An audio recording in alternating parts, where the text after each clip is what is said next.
నమస్కారం. మన వానికి స్వాగతం. ఈరోజు వార్తలలోని ముఖ్యాంశాలు.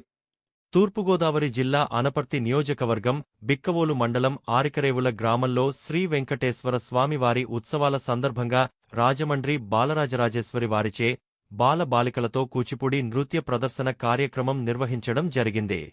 ఈ సందర్భంగా కమిటీవారు మాట్లాడుతూ భరతనాట్యం కూచిపూడి నృత్యం భారతీయ సంస్కృతికి ఆలంబనలని, ఇటువంటి కార్యక్రమాలకి పిల్లలను ప్రోత్సహిస్తున్న తల్లిదండ్రులకు ధన్యవాదములని అన్నారు. ఈ సందర్భంగా భరతనాట్య గురువుగారికి చిరు సత్కారం చేయడం జరిగింది. ఈ కార్యక్రమంలో ఆలయ కమిటీ సభ్యులు, గ్రామ పెద్దలు, అధిక సంఖ్యలో ప్రజలు పాల్గొన్నారు.